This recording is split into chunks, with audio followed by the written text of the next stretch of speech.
This month's Where Did the Road Go is brought to you by 5 amazing individuals. Greg Ross, Illuminati, Allison Cook, Super Inframan, and Michael Fritchie. If you want to support the show, you can become a patron at www.wheredidtheroadgo.com. And now our show.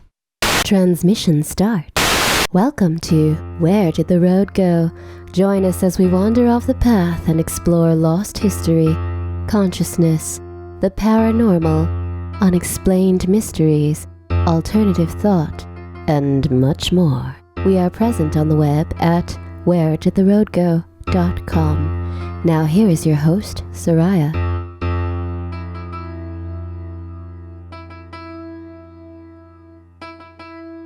So this is a repost of a show from October 6, 2017, entitled The Dark Night of the Soul. And it's talking about depression and particularly that type of depression that leads you to something new. So, yeah, this seemed to help a lot of people when we initially aired it. It's been a few years since we put it out, obviously, so I wanted to sort of remaster it and put it back out in hopes that it will connect with more people. So I'm joined on this one by Mike Clelland and Red Pill Junkie, and yeah, here it is, Dark Night of the Soul. All right, welcome to this edition of Where Did the Road Go? And tonight with me, this roundtable edition, I should say, and tonight with me I have Mr. Red Pill Junkie. Hello, good evening. And I have Mike Clelland. Good evening. It's a pleasure to be here. And you haven't been on it a bit, Mike. I haven't been on. I think I've been on more than any person. I mean, me and Aaron Gullius, I think, did 100 separate episodes. But it's been a little while since we've had you on. Yeah. That is true. That was like a 92 part series. Yeah. And I still get lots of comments on that too. Oh, good. He's a much better speaker on the history of UFOs than I am. So he was, I felt like I sat and listened to him talk. No, it was a great series, you guys. I mean, I really enjoyed the rapport between the two of you. I think was really special. Mm-hmm. I would agree. Michigan. We're both from Michigan. That must be it. Okay. But, it was that you're both respect one another, even though you have very different viewpoints on stuff. And I think that's where you get progress with. Mm-hmm. I don't think our viewpoints are that different. But, yeah, I guess just a way of framing it. I guess maybe that's, yeah. Framing it, and I think, like you're more interested in the abduction type scenario. He's more interested in the lights in the sky, etc. Yeah. You look at it in very different ways, I guess is the way to say it.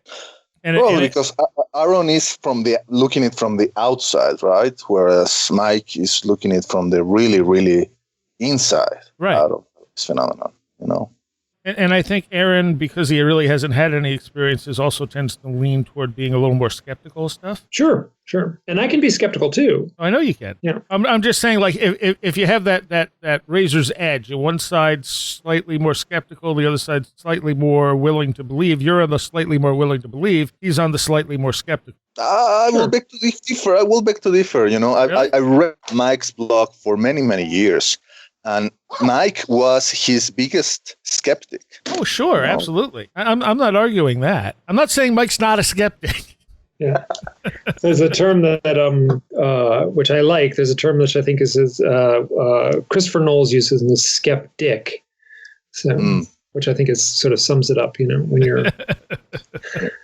Well, and anyone who asks questions and questions everything is a skeptic. It's good to be skeptical. Yeah. Yeah, that's what the term means. It comes from the Greek, and it's all about continuing to ask questions. Yeah.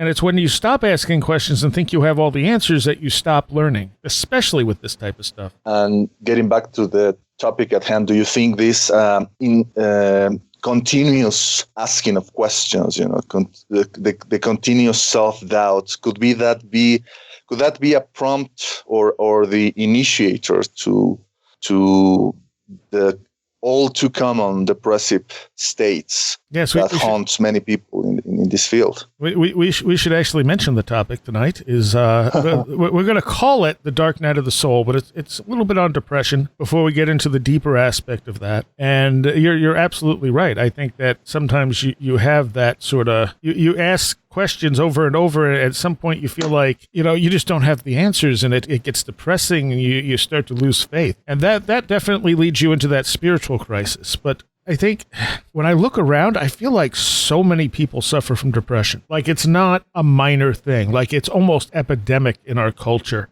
And stigmatized, so no one talks about it. Yeah. Oh, true. And I think that was, in a funny way, prepped me.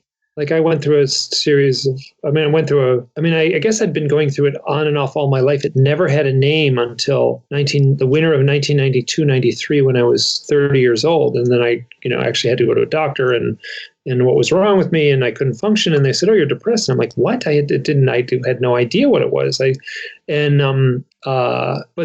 But after that, I talked about it, and I kind of made myself, I would talk about it at, restaurants and my experiences. And it was very interesting because people did not want to hear about it. And at the same time, what would happen is he'd, talk to 5 people and 4 people would kind of like cringe. And then later the 5th person would, find me all alone and say, "Listen, thank you so much for saying that because, I have these experiences too." And they would kind of whisper it, looking around the room first, making sure no one was listening.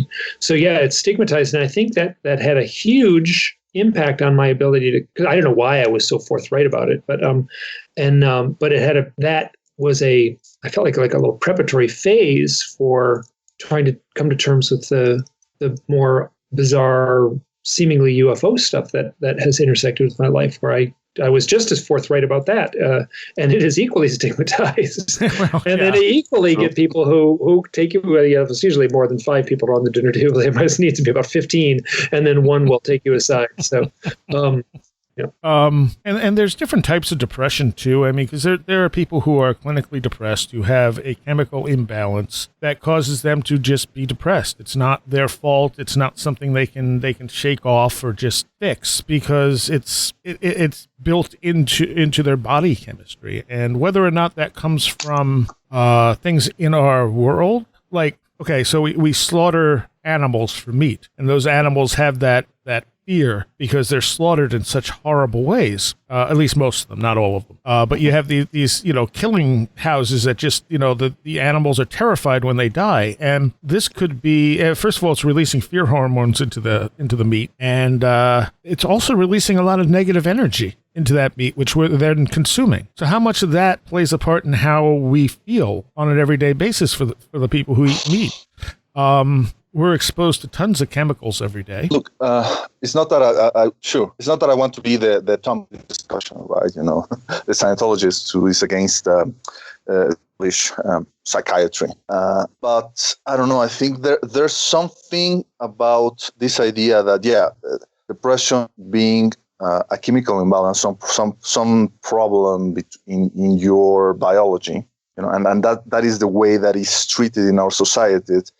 But I sometimes think that maybe it's the result of it's not the result of having some kind of toxicity in your body, but it's the result of being in a toxic society or a toxic environment. And I do believe that our society is in many, many ways toxic. And yes. I feel that some people have a natural rejection toward that toxicity, and that is manifested in the way of depression.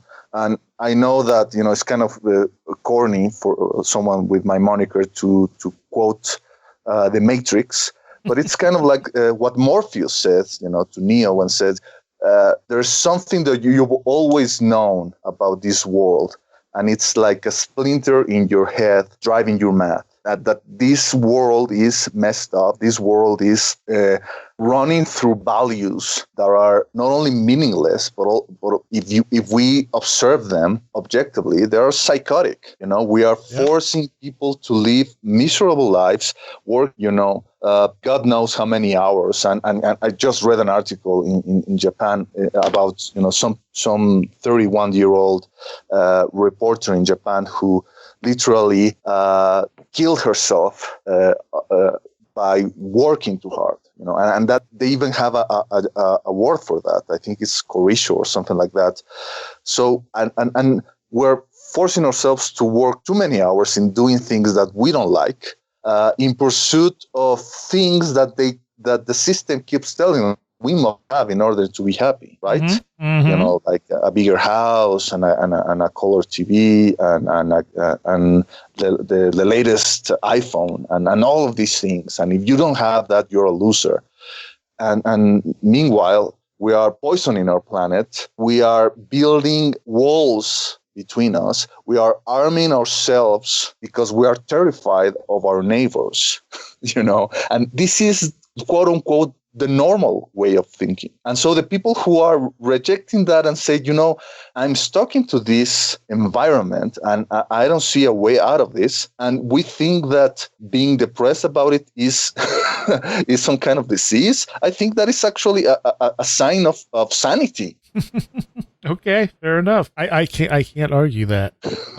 But I do think there are a lot of factors at play. I mean, that is definitely one of them. And I think that's a planned factor, honestly. I think that the powers that be, the people who are making all the money, want us to feel that way, always want us to feel in need of something, and never satisfied with what we have, which certainly is going to make someone depressed. But I mean, there are things, I mean, there's the obvious type of depression that people will go through when, you know, they lose a pet or a loved one or something like that. True. Well, that's mourning. That's normal, and that should be expected, and that's healthy in any kind of, you know, human relationship. Yes. Right.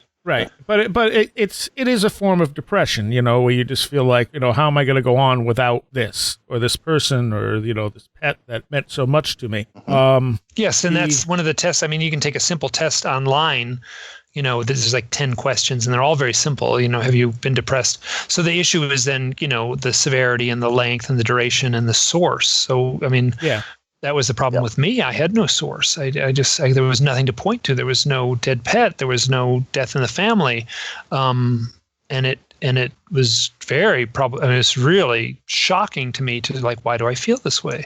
Mm-hmm. And I mean, and I was, how to say it, like creative enough to like, you know, spin these stories. I mean, this is very like I must have done something to deserve this. Is kind of that, and that's very normal. I mean, any therapist who's talked to anyone who's depressed will, you know, that they'll hear that, you know, I must have done, you know, this irrational guilt. I mean, there's things that are right there in the checklist. One of them was impending doom. I mean, I felt like a meteorite was about to like smash into the planet. You know, that was very palpable. When I get depressed, a lot of times it's that feeling. It is sort of that impending doom feeling. But it's, I totally forgot what I was going to say about it. Impending doom, yeah. I don't know. Yeah, it's. Well, I was in grade school when I saw the movie The Day After. You remember that? Oh yeah. And you know, I was drawing nuclear mushrooms in art class, you know, in grade school. And thank God they didn't have some kind of like psychiatrist in the school. Otherwise, you know, I'm pretty sure I would have ended up in some padded room, you know. Yeah, but you're not supposed to draw that stuff. I know, but I did. You know, I really was kind of obsessed with that idea. I mean, ever since I've been, you know, even before I was a teen, I was, you know, obsessed with the idea of nuclear Armageddon, and then, you know, the idea of global warming and all of these things. You know, they were omnipresent. And then to realize that most people, like Mike said, you know, they don't want to talk about it. They want to keep those kinds of fears as far away of their normal thinking as possible. Mm-hmm. You know, that's, to me, that was kind of like irrational. And of being alone in thinking that way, I think that feeling of isolation, it's the worst part of the depression. I know what I was going to say. I feel like, you know, I mean, one of the descriptors of, you know, whether you're depressed is, do you just not enjoy doing things? Do you not want to do the stuff that you normally, you know, makes you feel something? To me, it almost feels like a lack of life energy.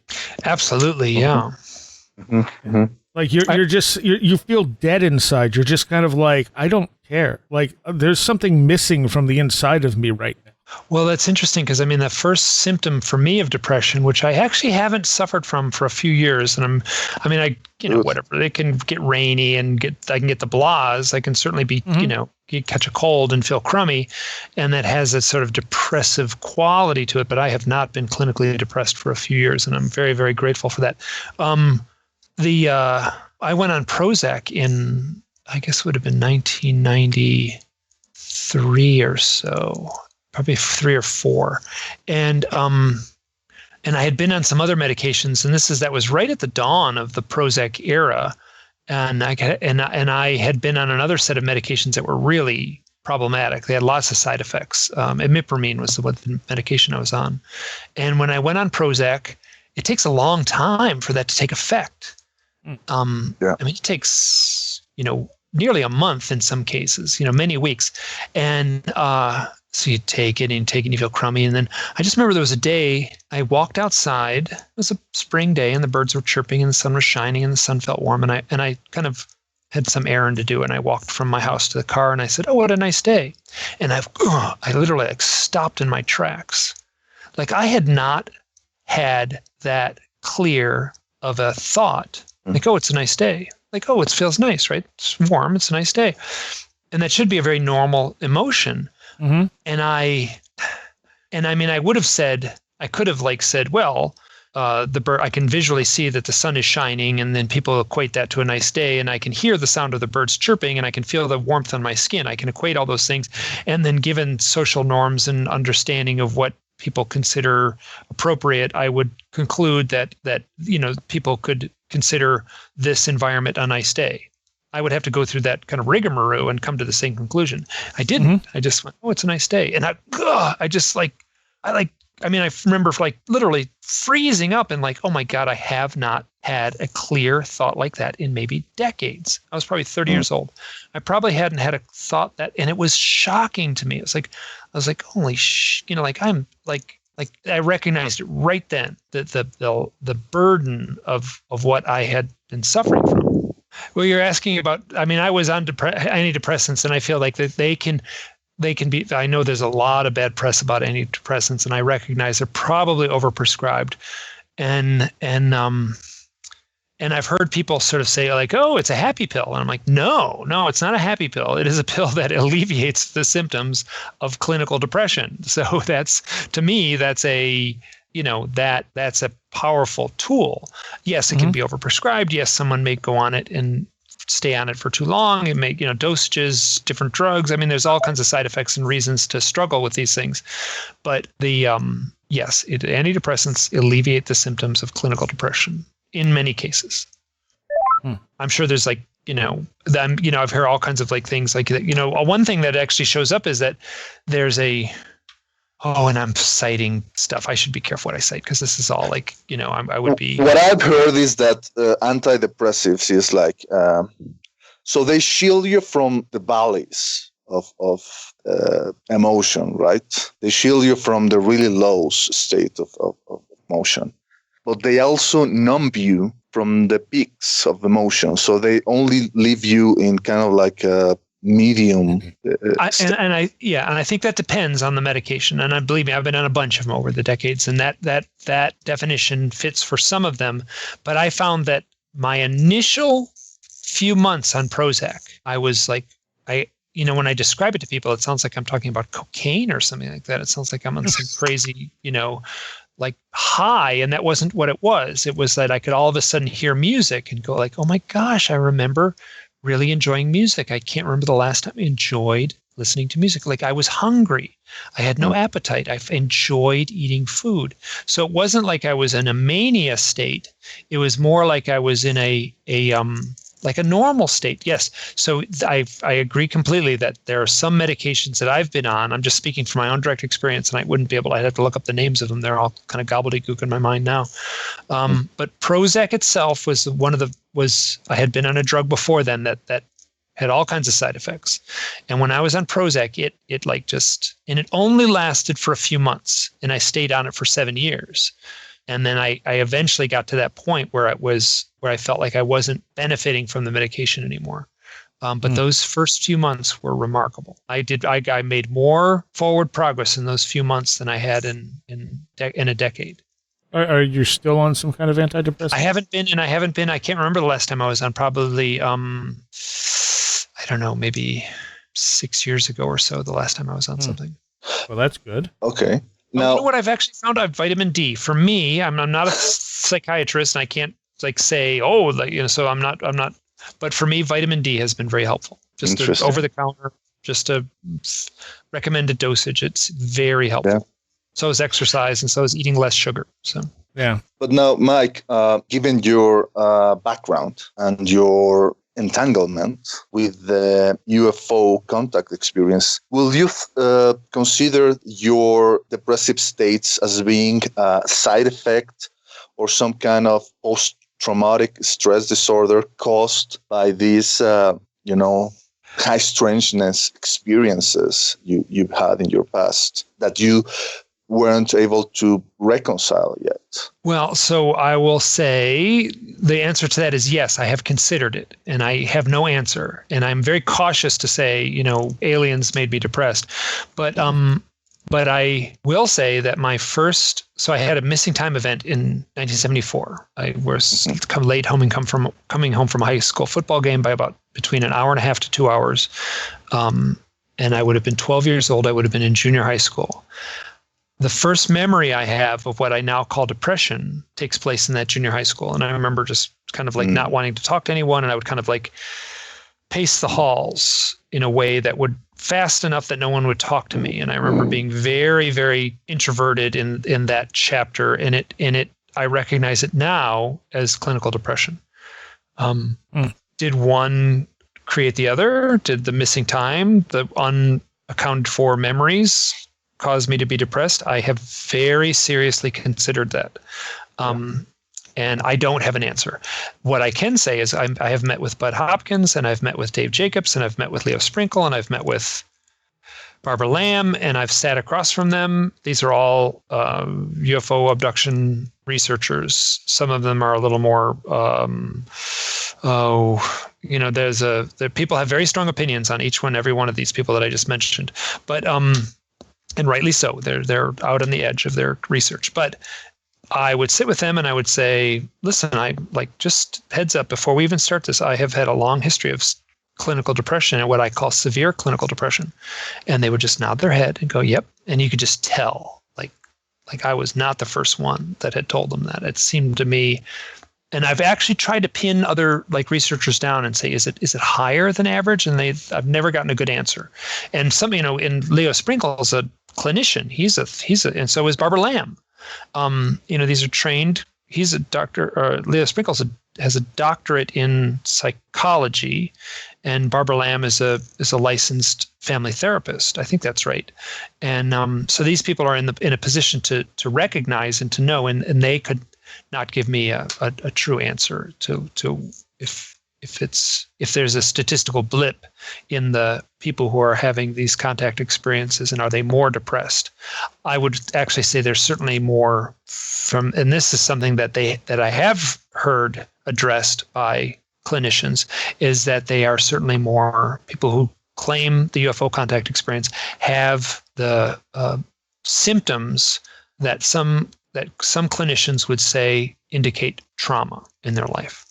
Mm-hmm. Mm-hmm. So, well, Kenneth Ring, postulated the encounter-prone personality after finding that people with near-death experiences and UFO abduction experiences had similar things in their lives, including usually some trauma in their youth. And I have no trauma in my youth. I had a nice household and stuff like that, unless something happened that I don't remember, So it could also be that state of depression, whatever that is, opens us up to something else. And that's and that's where there's something called shaman sickness that shows you can Google it. Shaman sickness is something that's not recognized in the West, but if you were living in a village in Brazil, they would understand what that meant completely. Mm-hmm. Oh, absolutely. And that kind of leads into the whole dark night of the soul thing, that in some cases depression can lead you to spiritual insight. Have you ever talked with Dr. Janet Coley? No. She's written several books on this, and I think that on exactly this topic. So, yeah. And she's also a UFO abduction researcher and hypnotherapist. Well, she does a form of hypnotherapy, but I've developed a major problem with anyone that hypnotizes abductees at this point, because I feel like they're hijacking what's actually going on to people. Perhaps, yeah, it's a slippery slope. You have to be careful doing anything. So, yeah. But she does a very mild form of hypnotherapy. So okay, all right. But she has, yes, she's looking at trauma. But I mean, my experience, my point of shift came probably in my late 90s, and after a lot of experiences that led me up to one particular person who I had gotten together with, and like I felt like, okay, what now? You know, like everything led up to this, and now what happens? I almost felt like I didn't have anywhere to go, and I got very severely depressed. And it was one of those, why does anything matter? Why are we here? What am I bother doing anything? Like I had trouble doing anything at all or enjoying anything, because I just felt like there was no point, no purpose, no nothing. And even though I looked at everything that had happened to me at that point and said, okay, all this stuff has led to this, like it's like looking at a map, which to me, you know, logically says there was a point behind this, you know. At the same time, I couldn't see it. And it actually, this was the point I discovered the Seth material, and that's what ended up knocking me out of that depressive state. Like I read Seth Speaks and was just so blown away, and it kind of gave me something I was missing.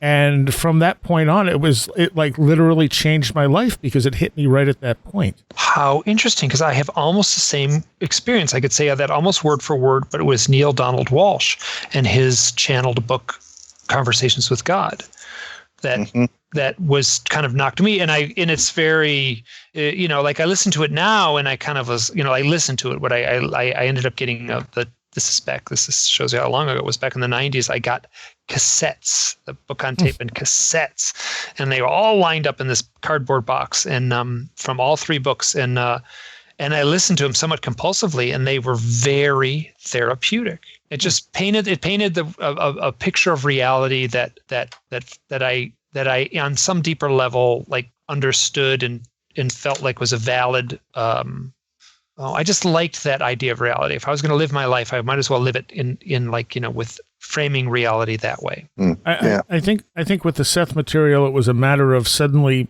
things I didn't think I would ever have answers for suddenly were making sense. Exactly. Yes. Like suddenly it was like, oh, wait. And that makes me think this and makes me wonder about this. And so suddenly I was moving forward again. And I think it was that dead stop I came to where I didn't know where forward was, you know, and we always look at that. Oh, we want that perfect life. That's, you know, we have this, and this. Well, when you get all those things, what then? You know, like now you have no stimulation. You have no drive.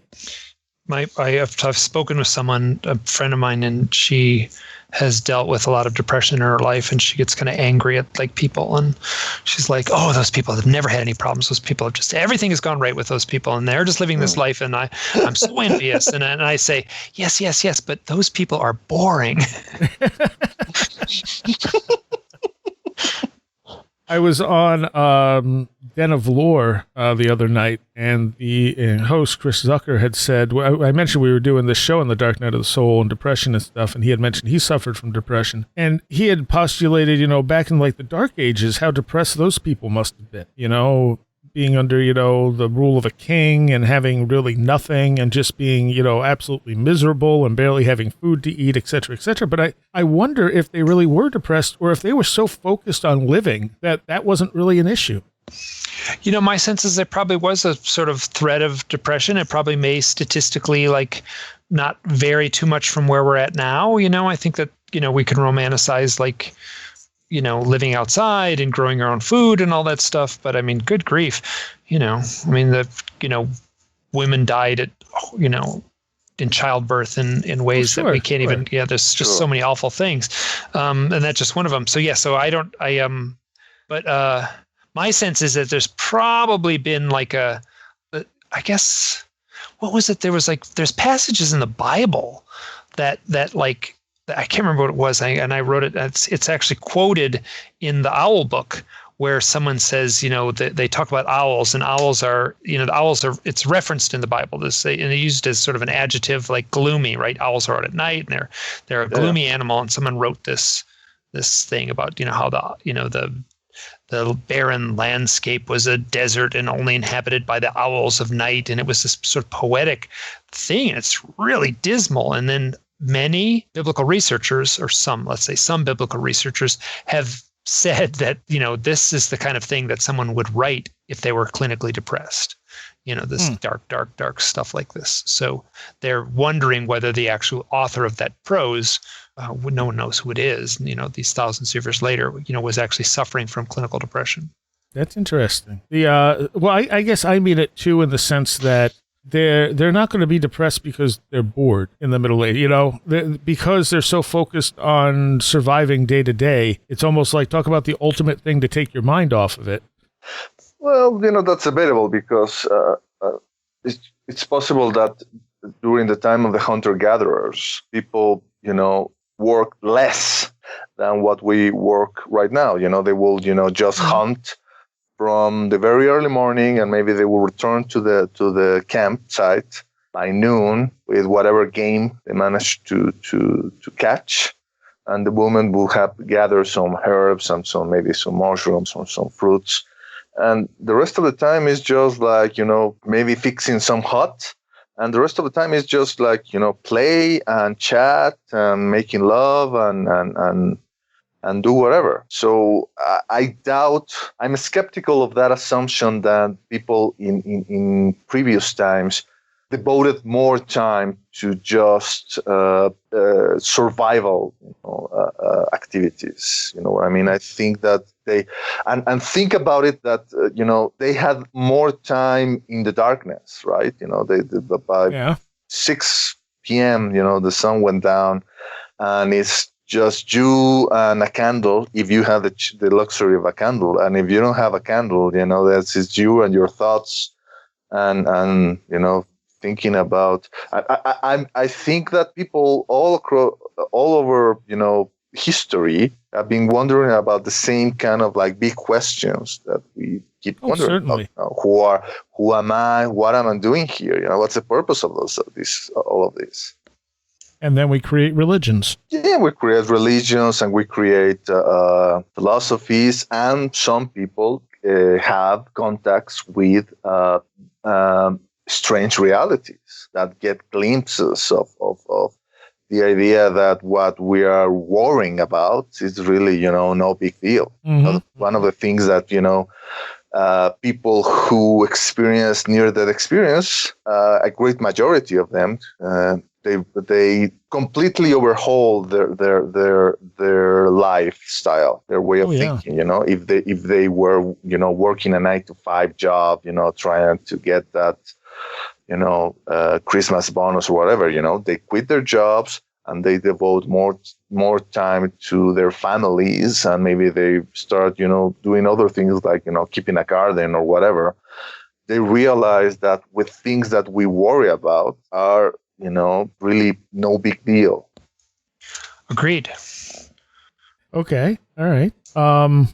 I don't know where to go from there. One of the things one of the reasons because I wanted to join you guys into this subject is because nobody talks about the fact that many people in this field, people who have an interest in the quote unquote paranormal, suffer from depression. And I know a lot of people, colleagues, people who write about this stuff, they suffer from depression. And to me, that is of interest. That is, I don't know if that is because it's a result of society being more cruel, or the system being, more harsh to people who want to devote their time to pursuing this kind of interests, and instead of doing quote unquote sensible things like, I don't know, have a career in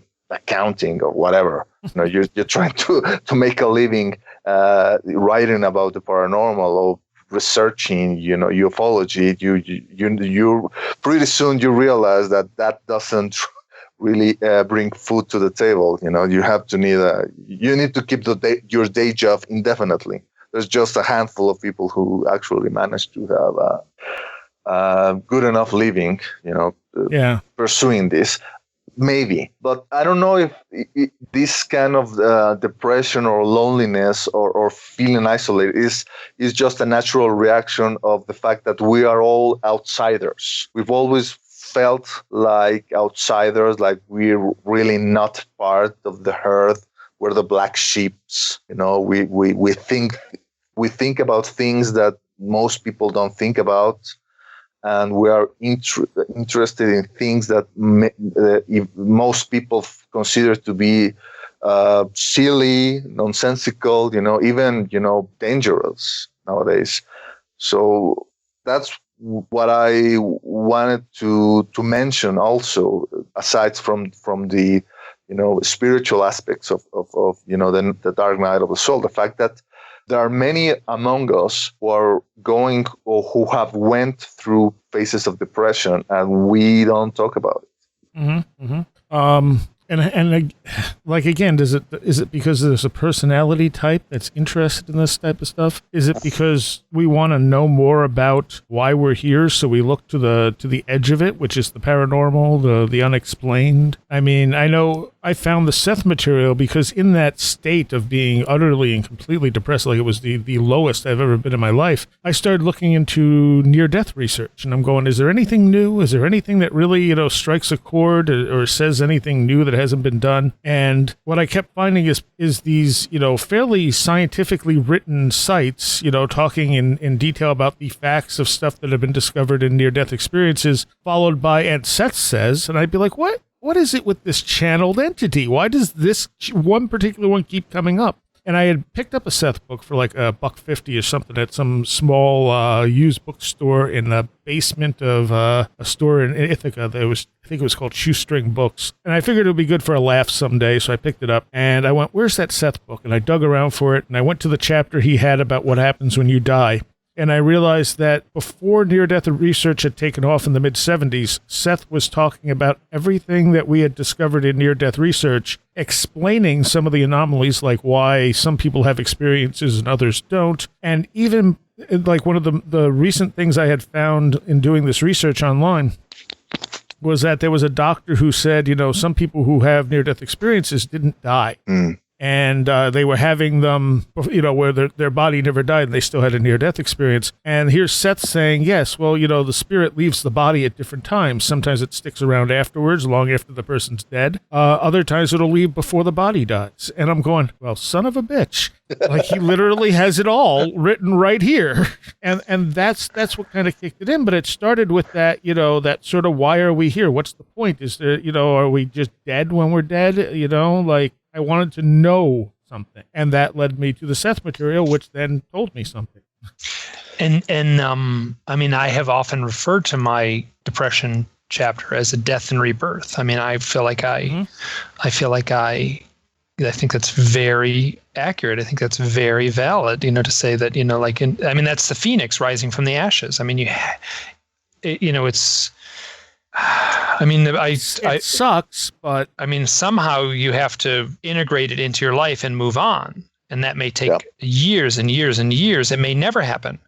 And I had Prozac, and I had those books, the Neil Donald Walsh books that similar to the Seth books. So. Yes, a death and rebirth. I was one person before I succumbed to the darkest depression, which was when I was 30, and I was a different person afterwards. And it was kind of crappy because I feel like I just look at a chapter of my life. I just remember where I was, and there was years where my identity was the depressed guy. Like my identity was I was the depressed guy, and that was, I don't want to say unhealthy, because I guess I had to move through that phase. At a certain point, it just didn't serve me anymore, and I could address, and I was like kind of ravenously reading these, I don't want to say self-help books, but esoteric stuff, and so that's the what. There's an author, Peter Kramer, Dr. Peter Kramer. He wrote a book in the 1990s. I think it was late 80s, early 90s. It must have been around 1990. He wrote a book called Listening to Prozac, which is considered one of the first books on the subject of, what does this mean to psychotherapy to have this new drug that can have such powerful results. And like before Prozac, like I had a sort of speech impediment. Sometimes it shows up now where if I'm tired or something like that, I'll have these unusually long pauses in my speech. And before Prozac, those were pretty pronounced. And I just remember it went away, poof, gone completely when I was on Prozac. A speech impediment, like I was cured. And it wasn't, I could control it, but I certainly recognized that I was struggling with it. Like it wasn't like a stammer. It was like these unusually long pauses where I would just kind of get stuck. And that was gone. It never came back to the same degree. Sometimes it still shows up now. But in his book, he cites a lot of unusual cases like that where people have these issues, and so suddenly they're, these issues that they didn't tie directly into depression are changed. And but he is very clear in his written work, and I think in his other book too, which I think is called Understanding Prozac or Understanding Depression. He's written a series of books, and I read 2 of them. But he's very clear that it is the creative person, it's the artist.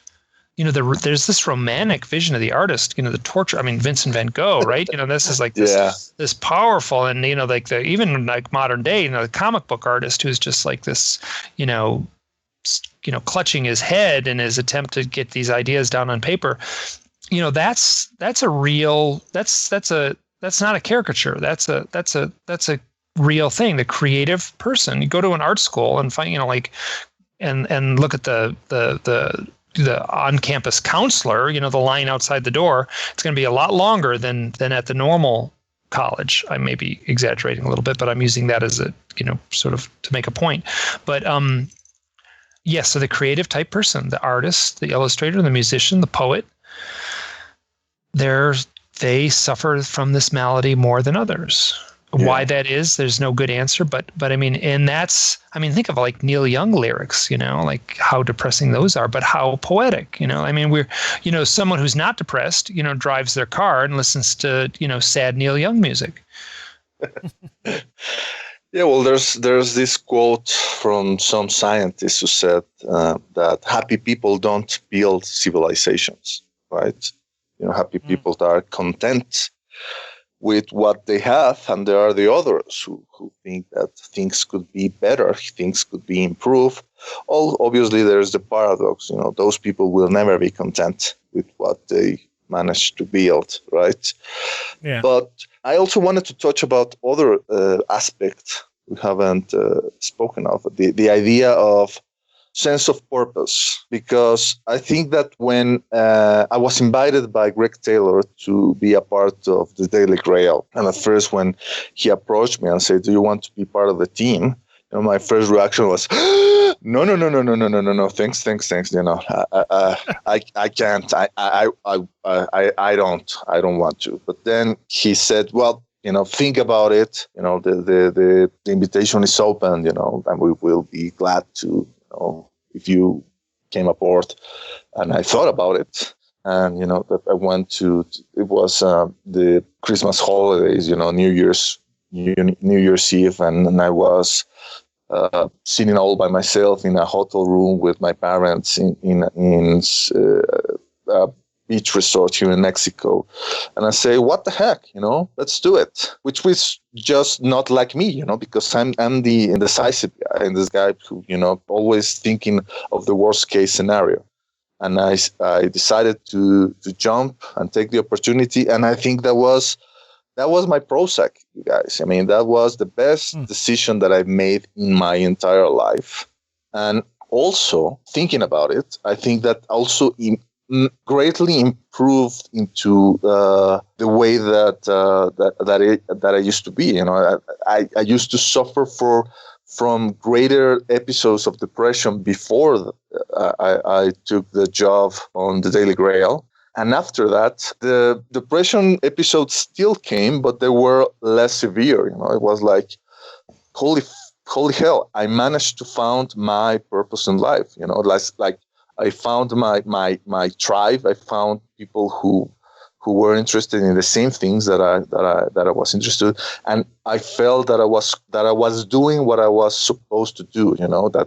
that I was kind of like fulfilling my job. And I feel, Mike, that similar to the things that you have spoken of, this the sense of mission that you and other people who have experienced the contact scenario, that you felt driven by this sense of purpose, the sense of mission, and maybe after you to accept that sense of mission and that you embark on it, that kind of like helps you to deal with the depression stuff.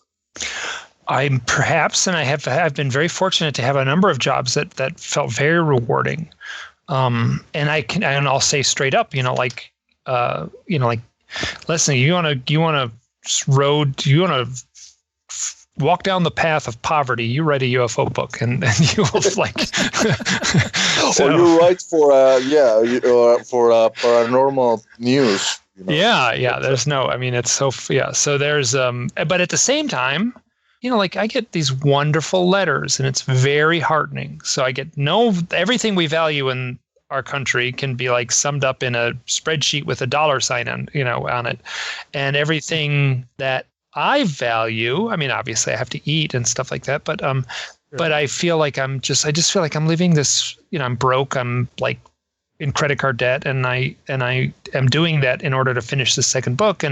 But I get, it's like opening my email and it's like reading the letters that people send to me is so heartening. I feel blessed.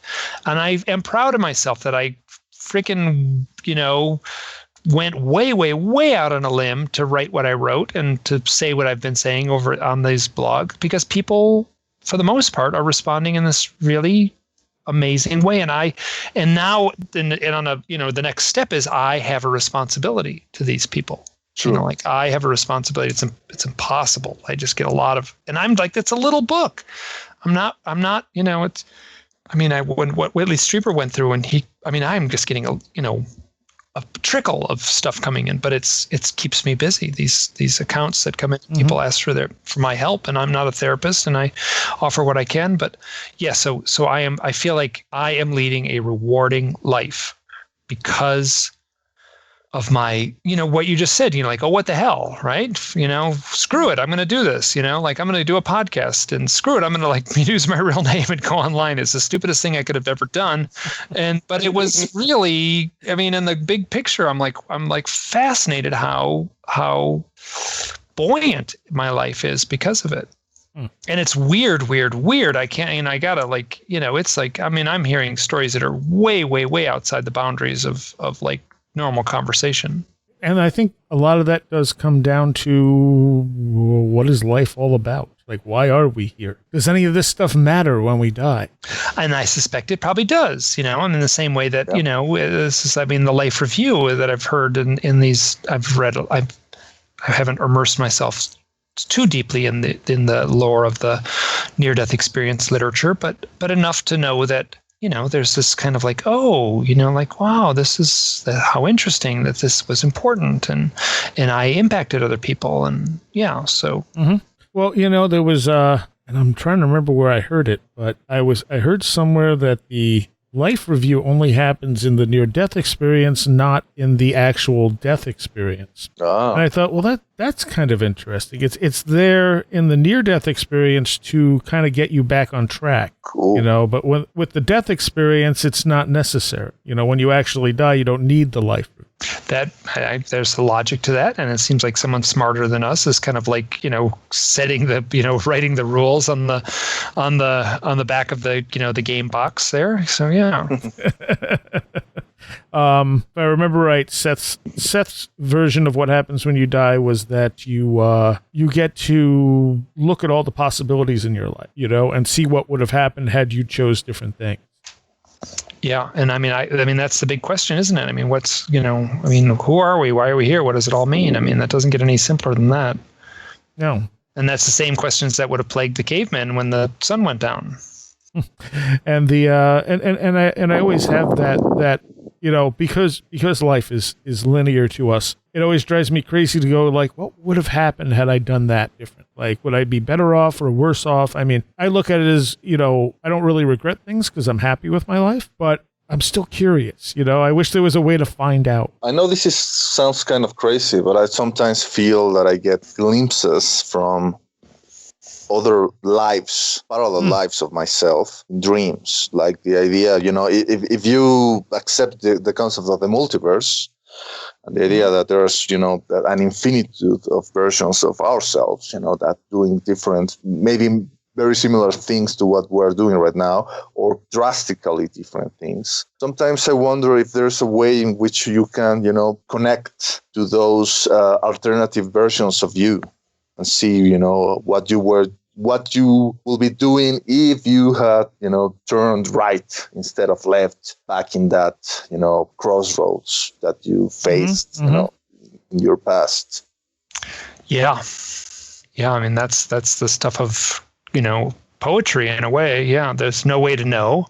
And in reflecting on it and struggling with it, the question then arises, what happens when you get to the next crossroad in your life now? I mean, you can't change the past. So how are you going to deal with the next crossroads you come to? And I just encourage folks to be bold. I worked with a lot of youth, college age, and that was kind of something I would just say, be bold, come on.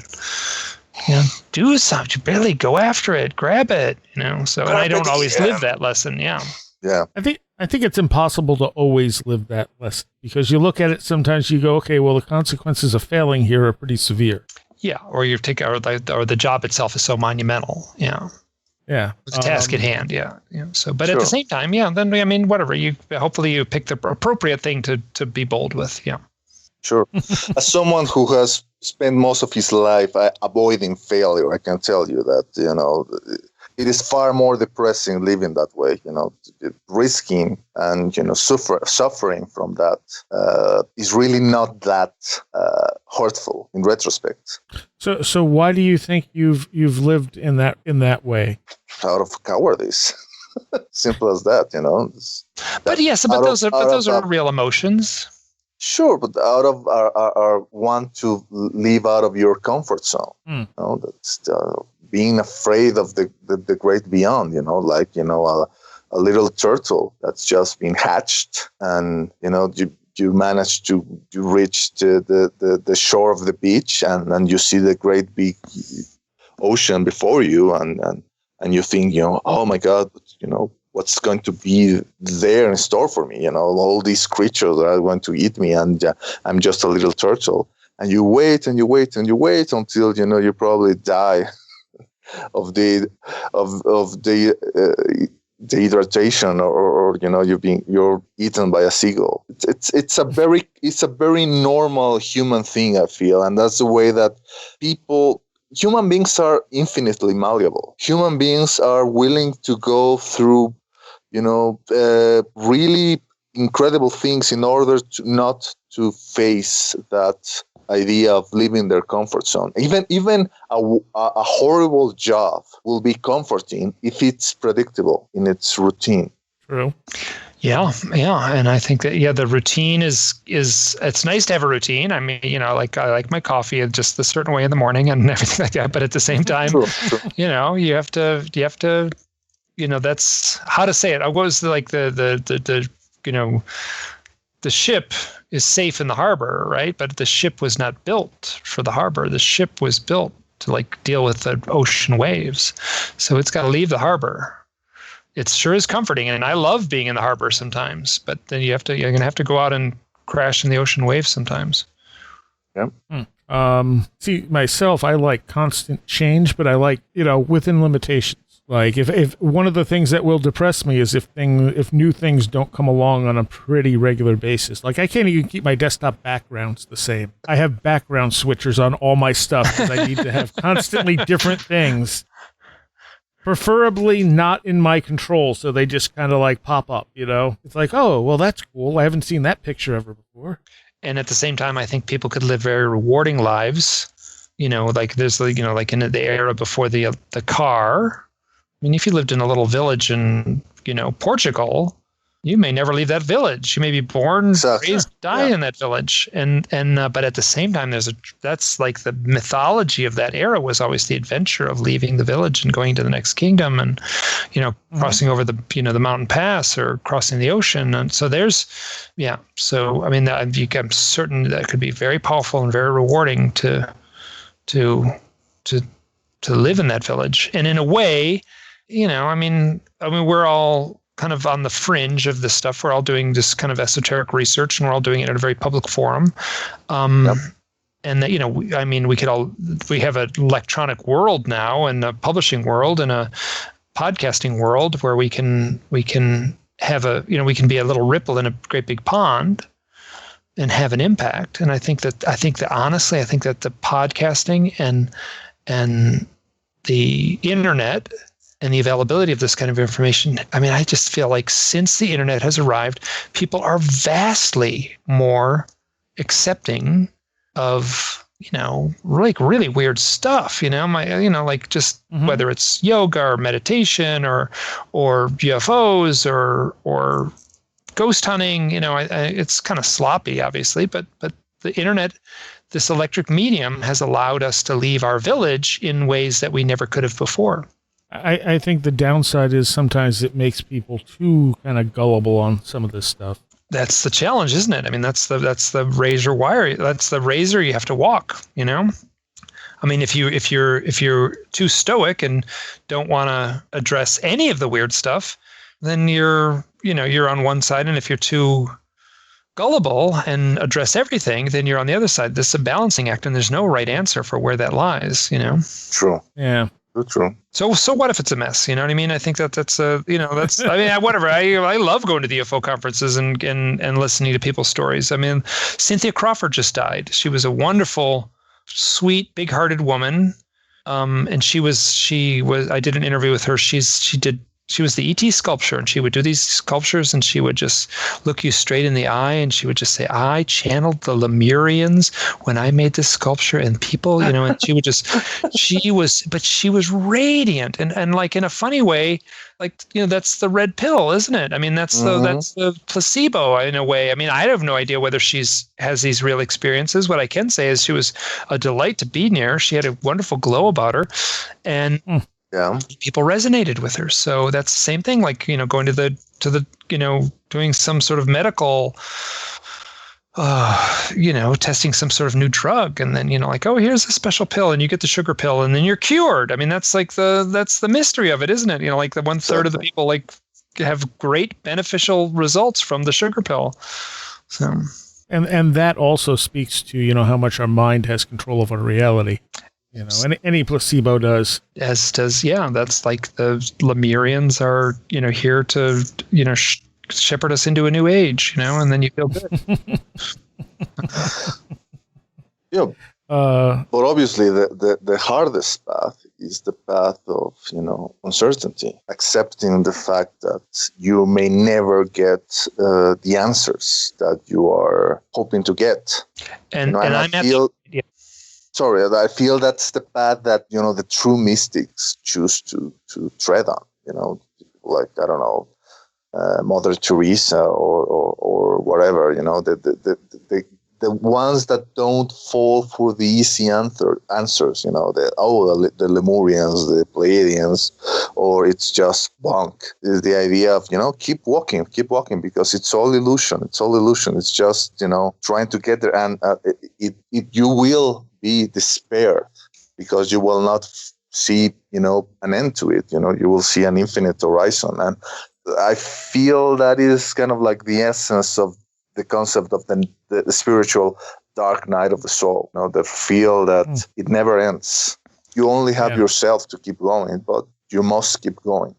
Yes, and that's the shaman sickness. I mean, this is a little bit simplified, but the young boy or girl in the tribe that goes through a crisis, a spiritual crisis, and we could say that's depression. We could call it by any number of names. That's just turning inward, and oftentimes there's a near-death experience. I can't tell you how many people I've talked to who are shamans and have died had the real, like that classic, like they are like, oh my God, it's so beautiful, I want to stay. And then the voice says, nope, you got to go back. You got work to do.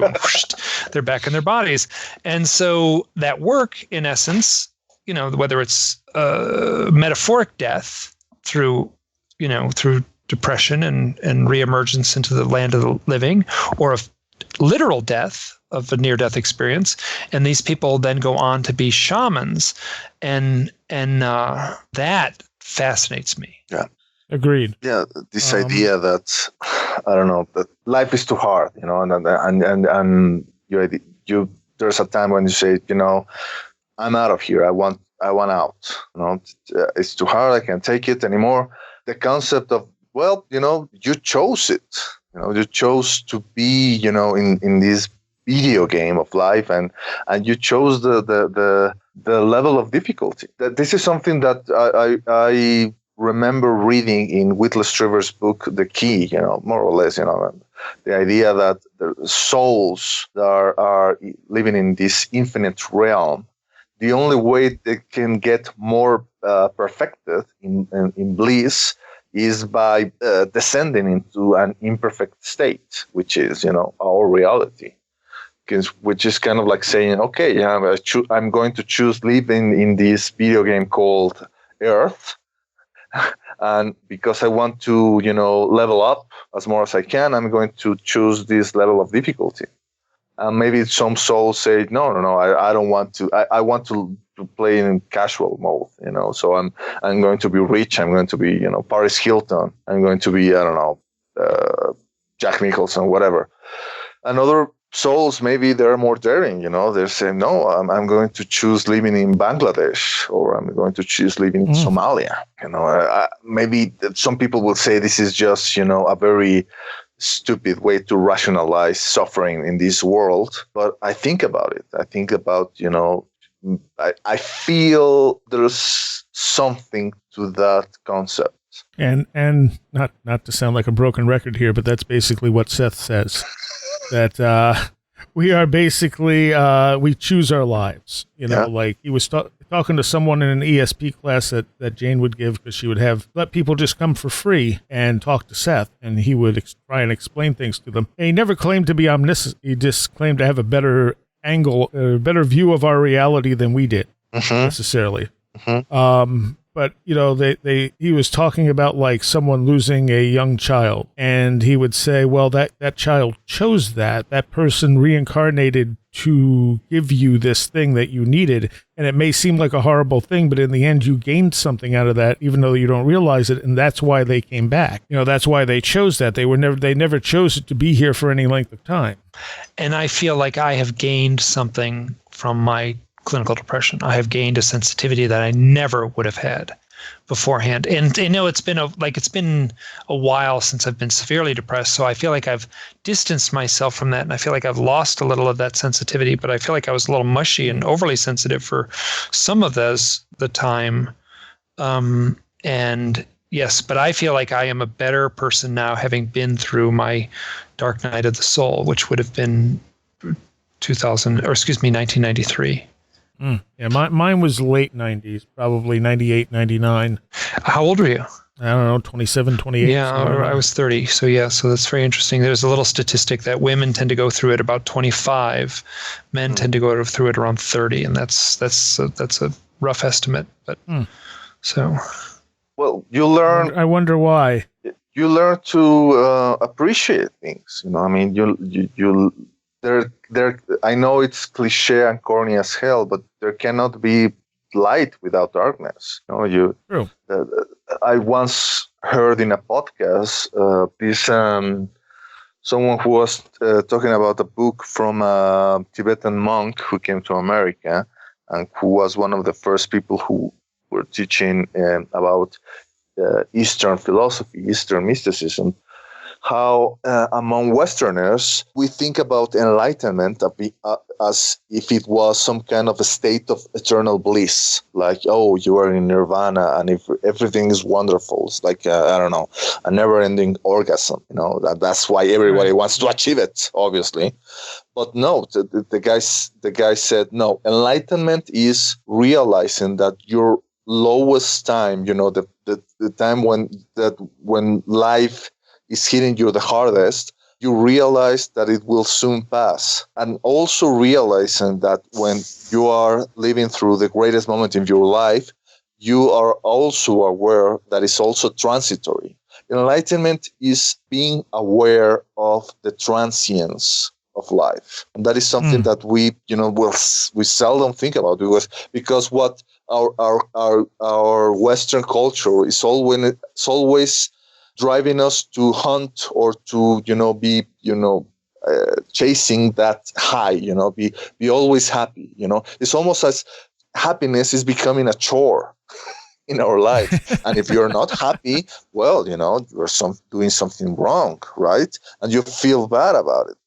And it's terrible. It's one of the reasons why we don't confront things like death in a proper way in our culture. It's like people in Western culture may go most of their lives without seeing a dead body. It's very rare in our society. Whereas in other cultures, if your father or mother dies, and it's probably, in other cultures is far more frequent because they don't have maybe access to better medical treatments. It's very far more common to face the death of someone close to you, and you have the duty to prepare the body and give it the proper burial rites.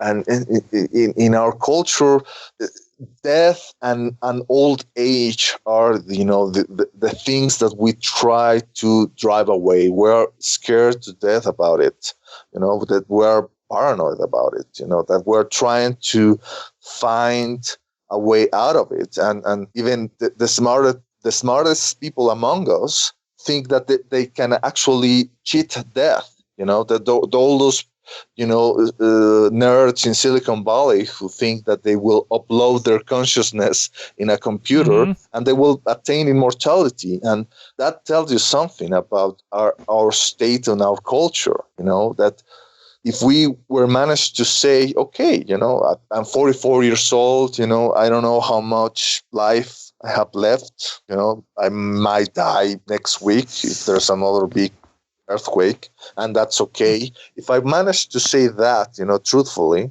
because I'm not, but if I manage to say that truthfully, that would be, far more sane, far more healthy than the way that 99% of people conduct their lives in our society. If we've lost our fear of death, our culture will be far more different, and for me it's interesting to see all those experiments in which they give psilocybin doses to terminal patients, and one of the things that happens with that is that they lose their fear of death. Yeah, and that is great. But what if you did that to a 12-year-old? What if you took the fear of death to a 12-year-old? What will happen to that, to a society in which that happened? That's something that intrigues me. I feel like a lot of 12-year-olds are already not afraid of death and do some pretty stupid things because of it. 12-year-old boys, yes. 12-year-olds. So 30-year-olds. I guess, There. I guess at 30 is when you're starting to think, okay, yeah, I guess I'm not immortal after all. There was, I'm sure you guys are familiar with the Oatmeal comic, the web comic. Yeah. And he had written a great thing, basically commenting on how people kept telling him he needed to be happy. And he said, I'm not happy, but I'm content. And he did it, of course, in comic form. And it hit me very strongly because that's how I feel. I'm not really even looking to be happy per se. I want to be content in what I'm doing. I want to feel like what I'm doing matters. And that's kind of what he was getting at. He's like, yeah, I may not be smiling. I may not be giddy and happy. He's like, but I like the way I am. He's like, I like feeling like I feel, that I'm content in doing what I'm doing. I think happiness by and large is transitory. No one's True. ever going to be happy all the time. Yeah, And so is sadness is transitory. And so, yes. Yeah. true. So you need that sort of contentment, that thing you can do that makes you feel okay. You know, you may not be super happy, but content is more important than happy. Yeah, because if you're pursuing that high state all the time, I mean, it's like alcohol. You know, you become an alcoholic if you always want to feel that buzz. You know, and also what happens, you know, that your body starts to become accustomed to that. You know, so that buzz that you have with the first drink or two, you only get it, you know, after 5 or 10 drinks, you know. So Right. it's with everything, you know. You think about it, you know. It's even with music, with sex, with whatever, you know. That fruitless pursuit of bliss, it's wrong because, like you said, you know, if you don't understand that bliss is transitory, that you know that is, you know, like the beauty of bliss. If you don't understand that, you're going to be miserable all of your life. Yeah. If you were happy all the time, if you were blissed out all the time, you would have nothing to contrast it to. You would just be bored. Exactly. So those lows teach us something. Mm-hmm. And it's interesting because it's like, how to say this without, I mean, I feel like I recognize in certain situations that certain people have never been depressed, and I recognize, like, oh, I can sense that this person has never been depressed, and they're viewing life a certain way, they're viewing reality a certain way, and it's a little less nuanced, you know. At the same time, I recognize just the opposite when people have been depressed. You know, there's a, I mean, I guess they, you know, they're kind of, I don't want to say like a prisoner being released. You know, they've been knocked down a notch somehow, but they're also achieved something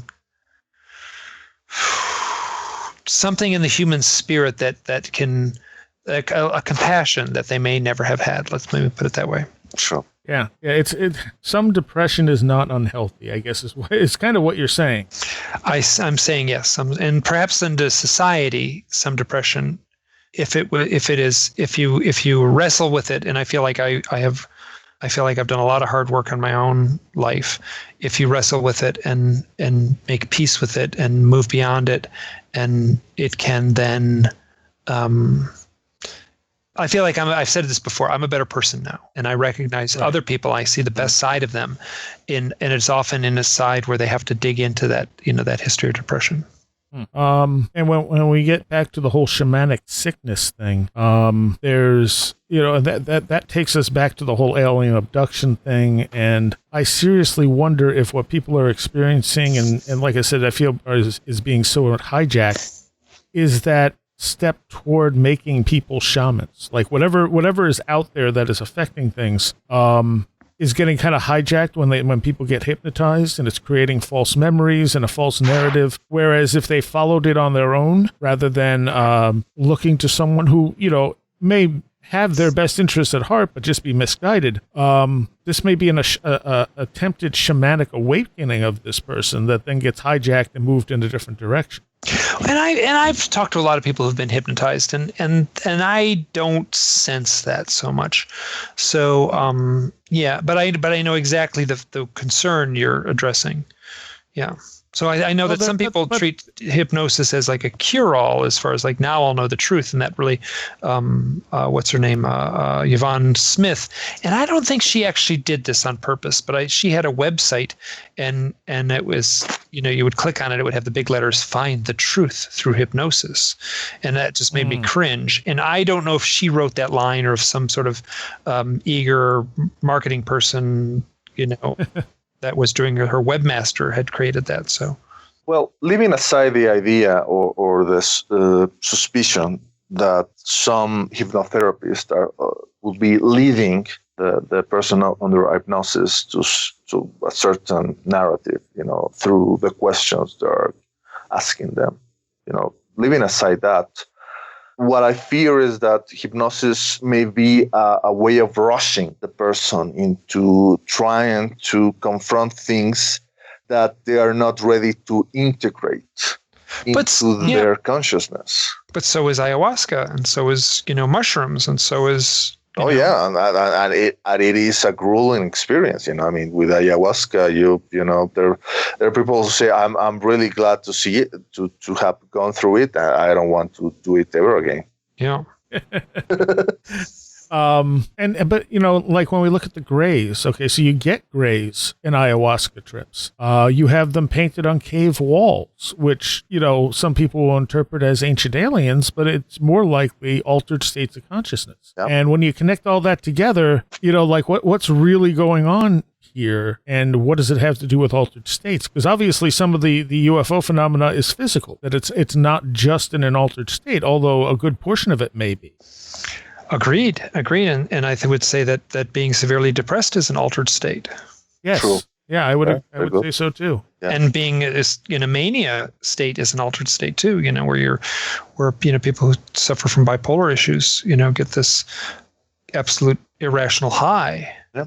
Yeah. And what experiencers, abductees, most of them say is that what the most harrowing part of the experience is confronting the eyes of the beings, is because the eyes are like mirrors, right? It's almost like the eyes of the beings are mirrors that they are making the person confront parts of their psyche they don't want to face, like a mirror forcing you to confront your shadow. Yeah, and that is interesting. The eye thing is always interesting. Yeah. And not just with the whole alien thing with the grays with the big eyes, but like the red-eyed monsters you get. Mm-hmm. Why red eyes? And there is no animal with glowing red eyes that actually physically glow. There's certainly, if you shine a light, there's eye shine. There's eye shine. Yeah. Exactly. Yeah. So that's very strange, and I just remember like the little funny beings that picked up Luke Skywalker on the, with the big giant sand crawler or something like that. The Jawas. The Jawas. Yeah. They have the little glowing eyes. And I'm like, there's no animal that really has those glowing eyes. So I think that's like an archetype almost. True. Yeah. But why? What is it about eyes that means so much to us? The eyes are the gateway to the, they're connected right to the brain in a lot of ways. Yeah, they are the outside the window of the soul. Yeah. They're physically connected right to the brain. So, but is the brain the seat of the soul? That's a good question. Depends on who you talk to. Yeah, the brain. Is the brain just a television receiver tuning into some sort of cosmic, collective wavelength? Mm-hmm. I think the brain is a reality interpreter. Or a reality, what would you call it? Like where we have to filter out things. It's a reality filter, because if we have our eyes and our ears and our senses, we should, by all rights, be completely overloaded. Oh my God, I'm in this room. There's 10 million things in this room. There's I got to shut it all down. There's noises in the background. I try to drive, and there's how can you drive with oh my God, you got a dashboard, you got things speeding by, you've got, but how do we manage? We're filtering out. That's how we manage it. So it's two things. It's filtering out a vast amount of data so we can focus on the task at hand. A reality modulator. There we go. It may also project some of our reality. True. Yeah. There was David Weatherly was doing some research on the fellow, I can't remember the author's name, the author who wrote The Shadow. He wrote the little pulp fiction novels of The Shadow, the mystical crime fighter who had gone to Tibet and learned to cast a shadow over man's eyes, so, and then but he wrote so many books, like a fantastic amount, and this is like an era book, when you were typing on paper, and so he was cranking these things out, so he was like in a physical headspace of just creating this fictional character. And in his house, which is in New York City in Greenwich Village, the present owners, it's kind of considered a haunted house, and it's not uncommon for these owners to see a figure with a fedora dressed like the fictional character, the Shadow. So did he manifest this out of pure intent, this ghost apparition that now stalks the house? Yeah. What I'm fascinated about with people who study patients with suffering with schizophrenia is that they have learned, or they have been aware that the phenomenon of hearing voices is different across cultures or across countries. Where, for example, people who hear voices in the United States, the voices tend to be very negative. The voices tends to be, kill, kill, kill, hurt your neighbor or set your house on fire. Yeah. Whereas someone hearing voices in India, the voices will be telling them, now it's a good time to clean the house. So in some countries, the voices are, telling messages of, hurting people or hurting themselves. In other countries, the voices are giving actually good advice or advice about, clean yourself or call your mother because you haven't called her in a while. So that to me is interesting. The idea of how you're, like you were saying, your mind is maybe interpreting the world, and your mind maybe also, giving you other hints or interpretations about the world. And in our culture, in our Western culture, it's maybe it's a result of, like I say, how toxic it is. Yeah. This extra input is just also toxic. The what is the extra input that you may people schizophrenics, if you are going away with the idea that the brain is radio receiver, then the schizophrenics may be people who are not able to turn down the dial, the volume dial a notch. Mm-hmm. They're receiving all the information at full length, and the way that they cope with it, it's different. Some people cope with it in a very negative way, which is, people who are trying to hurt themselves or hurt each other, whereas some people, may use that in a positive way. And maybe if we go back to the shamanic model, there are cultures who manage to recognize that and to realize that that person is being called to perform a very special duty, and that it is the duty of the village to try to help that person to go through that, crisis, in order to go and go through their shamanic trials. It's like the book Black Elk Speaks.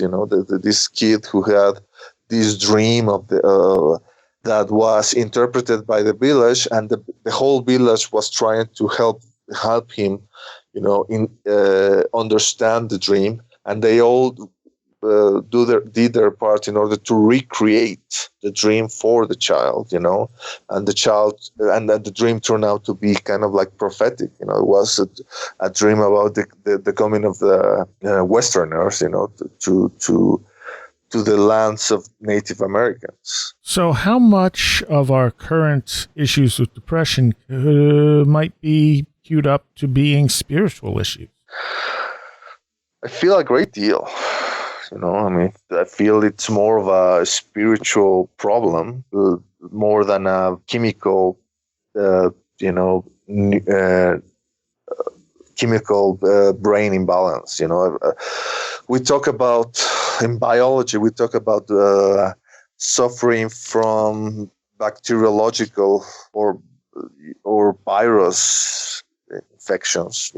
What about spiritual infections? And I know that kind of sounds like Scientology with the whole Thetan things, although that idea itself tends to be replicated or it's similar to the beliefs of other cultures. So, maybe L. Ron Hubbard, hijacked that and used to exploit their people and say, if you pay me $5,000 a month, I'm going to get rid you of those, spiritual viruses that are, plaguing you. I mean, he did steal a lot of stuff, working with Parsons and stuff, sure. Was connected with Crowley. Mm-hmm. As far as, is it a spiritual issue? So my sense is, Yes, you can take a blood test. Actually, it's a very difficult test to test someone's levels of what's the stuff in your brain.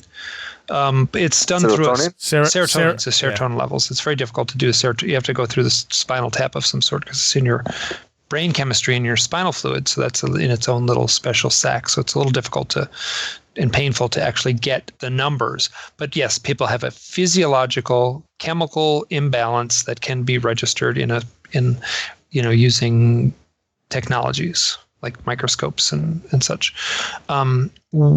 What I feel, so you're confronted with a real physiological thing, a head injury, right? So to the football players getting severely depressed, you're having brain injuries, and then they end up shooting themselves with a gun in the heart, and their suicide note says dissect my brain, so nobody else has to go through this. You're confronted with a physical ailment. True. And you then go down the avenue, a spiritual avenue. You are led grudgingly, unwittingly, sometimes just through sheer exhaustion of trying everything else. I feel like many people go through a spiritual change because of their physical malady, and I'm certainly. Well, could it be the opposite sometimes? Could it be that a spiritual malady, gives way to a chemical reaction in the brain? The idea of how your mind affects your own physiology. I mean, it's kind of like a chicken and egg conundrum. Yes, that's a perfect way to put it. It's a chicken and egg conundrum, but there is a very powerful spiritual component to whether it may not be apparent to the person suffering from in the depths of depression, but to the people who work hard, they are gonna have to look the spiritual issue. They're gonna have to address the spiritual issue. Okay. And if they don't, then I mean, maybe whatever. I'm using myself as an example. So I'm talking high and mighty here, and I'm talking about myself. So yes, I wrestled with this stuff. I've spent years and years and years on Prozac. As I said earlier, I spent years being the depressed guy. That was my identity. I was the depressed guy. Go on a long walk with me. It was going to come up, and I was going to talk your ear off, about my problems. And then, and I had to go down the spiritual avenue. And like the Seth material, I went down through channeled books about God, which seems like I never would have thought that, and I don't have any real belief in God in that kind of way, any kind of churchy way, and but there is and then here it gets even weirder, and then it was after all that, it was after all my depression issues, struggling with it, coming out the other end, that I am then hit with the UFO stuff. Felt like this. If there was like a script writer of reality, I would say the stage was set. Right. So Act 1, Mike gets depressed. Act 2, Mike gets over his depression. Act 3, the really weird stuff. Now he has to deal with this UFO stuff. That's way oversimplified, but I recognize that plays out as a sort of linear narrative. Yeah. So I guess we could say, it's not like we're saying, don't go to see a therapist, a licensed therapist. Don't go and take Prozac, because Mike, you certainly took a benefit out of it. I think that what we're saying is, this helps. This kind of medicines helps to get you into a certain level of clear-mindedness. But then when you reach that clear-mindedness is when you need to do other work.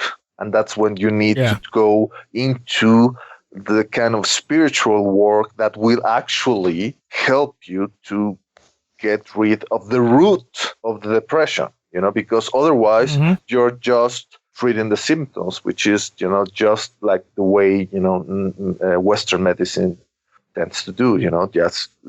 We think that if you take away the symptoms, you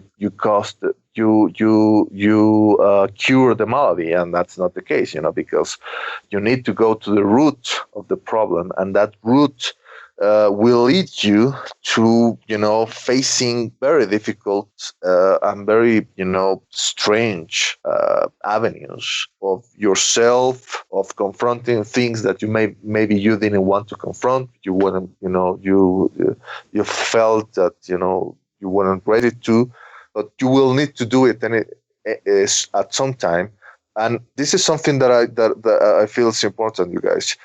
You need to, at one point, be part of a community that, go and build some kind of like relationships with people who are going through the same thing, or who are of the same interests. And those people will become a safety net. Those people will help you deal with those aspects. That they will be the people that hold your hand when you are trying to find your way through the darkness, if you will. And yeah, I mean, and the fact that we have the internet also kind of helps in that respect. Oh yeah, because you can reach out to the internet. I mean, granted, there are certain places you don't want to reach out where you're going to get trolled, but overall, you can reach out and hopefully get some response back, some support. And I think of like where the bartender from decades ago may have played a role, or where the or where I mean the church, the bartender, the who knows? I mean, I what I think about also is that I think people suffered terribly because of the stigma of this, and I'm just wondering how many alcoholics or drug addicts or recluses, were suffering from something that could have been treated. Sure, absolutely, because if that stigma makes people not want to talk. Yeah, and it was considered. It was not polite dinner conversation to talk about this. And now I feel like it is a little more accepted, and the stigma has come down many notches. Might be uncomfortable, but it's the stigma is much lessened now. And I'm grateful and glad to be living now in this era, struggling with this. And we never could have had this conversation. There was no such thing as podcasts, 15 years ago. So we wouldn't have been able to do it anyway. But yeah, this would have been a very difficult conversation to have so frankly, 20, 30 years ago. Yeah, that's true. Yeah. Let alone 50 years ago. Well, I mean, and there are a lot of people, and there still are, who, if they hear that someone's depressed, they're like, well, just shake it off and, get back to things. And it's like, okay, when you don't care about anything, you're not shaking it off. Yeah. But they don't get that, because unless you've experienced that feeling, you don't know the depths of like despair that it leaves you with. Yeah. Yeah. I remember I just was like, at the time I was just living in Maine, and I was very depressed, and I was living alone, and I called up the psychiatrist or the psychologist that I was working with, and it was not the day of the week that I was supposed to come and visit. And basically I was saying like, this is dangerous right now. It's bad. And he kind of said, well, get out and try to get a little exercise. He said, swing your arms when you walk. That'll get a little more. I was like, oh, swing my arms when I walk. That'll shake me out of it. So, and now we've cured depression. So yeah, I just remember thinking like, God, here's like the therapist that's supposed to be my. He was a nice enough guy, but I just remember him saying, swing your arms when you walk. And I was, I think it's a little beyond that at this point. So I was basically saying I was suicidal, right. And that was the advice I got. So, wow. Did it work? I never went for a walk. No, I probably just sat on the couch and stared at the wall and, felt miserable. So I was going to say, because you're still here. I said something worked. Yeah. So, and honestly, this is crappy. And it's like, I think about like, why didn't I commit suicide? I wrote a 9-page essay. I got depressed, and it was the worst in 1993, and probably around 1996, 4 years later, and this was very therapeutic for me. I wrote a 9-page essay, and there's probably 5 people on earth who've read that essay. And it is grim. And a couple of them are therapists, and they were like, they read it and like, wow, kind of impressed you made it through that. But yes, so I don't know the reasons I made it through it. I do not know the reasons why I didn't commit suicide, but I didn't. And this is like more like the therapist couch, kind of thing. But I feel like one of the maladies is that you have an irrational feeling of guilt. And I felt like I deserved that guilt for absolutely irrational reasons. I did not deserve the guilt. I didn't do anything wrong. But there was this balance, I feel bad and I deserve to feel bad. So the more I feel bad, the more I deserve to feel bad. And it was this tape loop that was so toxic, but somehow I survived it. So I don't know if I probably, that's now we're getting to the really uncomfortable stuff where everyone has the right to kind of say, yikes, let's change the subject. But that is something people experience. They have that feeling like nobody cares about them, no one loves them. Why would they? They're horrible people, but they're not. And it doesn't come from a place of like logic. No. Yeah, I just think you leave certain valves turned off for too long, like whatever that might be, whether it's the brain chemistry pumping through your spinal fluid just gets shut off. And then it just, your mind has no choice but to build these narratives. Yeah. And those narratives can get bleak. Yeah. Oh, yeah. And luckily you made it through. Now, Red Pill, have you ever used any medication for your depression? Yeah, well, I told you, I tried antidepressives for a little while, but the fact that they were so expensive that I couldn't afford them made me more depressed. So at one point I said, well, screw it, I won't use them anymore. And maybe it was a good choice on my part, because I see... probably shouldn't say this. I see someone who is very close to me, who is related to me, who has become way too dependent on antidepressives. And I personally, don't see any improvement from them on her or on that person. And that's why, I, like I said, I don't want to be like the Tom Cruise and say, yeah, well, the psychiatry is horse manure and there's nothing to that. But I do feel that, I don't know, maybe it's kind of like less Prozac, more Plato, like the idea that, the medicine can be a good crutch if you are, if you broke your leg, but if you become too dependent on them, then you will never be able to walk again, on your own. That you need to get off the crutch at some time, and put your feet on the ground and try to walk on your own. Which is why it probably worked for Mike, because you got off of it. Well, 7 years. Yeah, so but you still got off of it. But I mean, it was like, I think I could have gotten off of it sooner, like looking back at it now. And I definitely, I remember like being freaked out, like when well, actually it's interesting because the drugs that I were on, Prozac in particular, has a sort of long half-life. So if you stop taking Prozac, it takes it just like slowly dims down, and then you lose the effects, and that takes about 2 weeks. So that's building. So you have plenty of time to get to the drugstore and get some more. But I remember that feeling of like, oh God, I kept traveling and like, shoot, I fucked up. I forgot my, and how panicky that felt. Yeah. So I understand that feeling. And it was real. So, I mean, people, like I said, there's so many people who suffer from this. When I made a post about being slightly depressed, which is what started this whole thing, my depression at the time was hit by a number of bad things, all kind of connecting at once and making me feel just like absolutely like, how am I going to get out of this mess? It's just like one thing after another slamming into me, but that's more of a cause and effect sort of depression. True.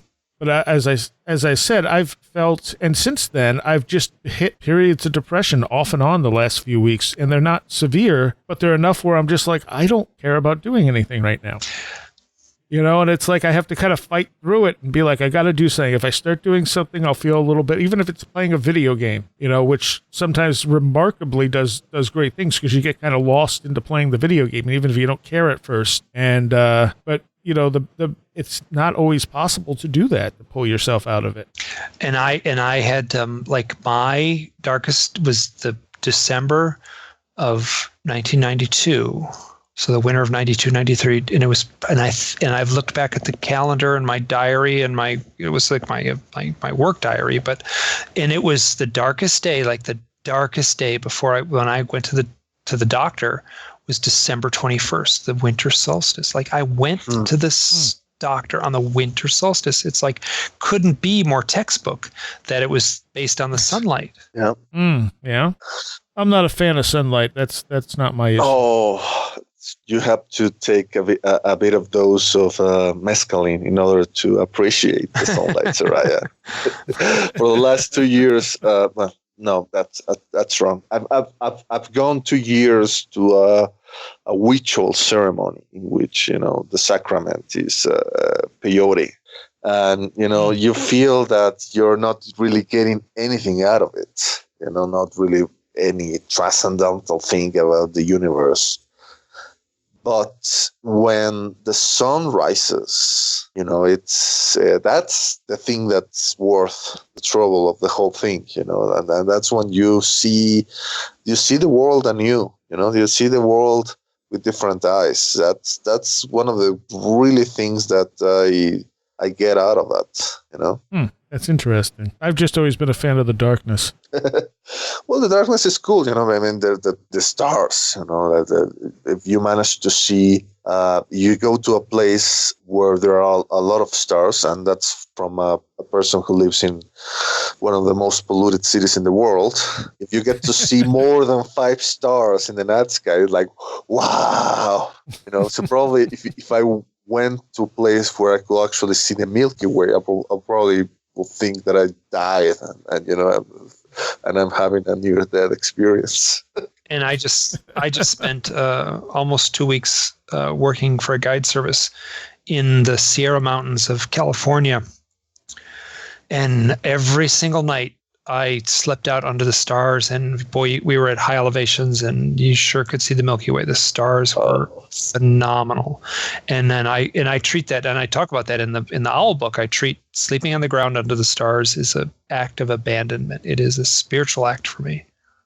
I've always been a night person. I've always felt more connected to the night, but I also like the fact, it's something about being awake when most of the world's asleep, or at least, the hemisphere. It's not as true now as it was years ago because more and more people stay up late and, don't go to sleep early. But there's just something about being awake when everyone else is asleep that I kind of enjoy.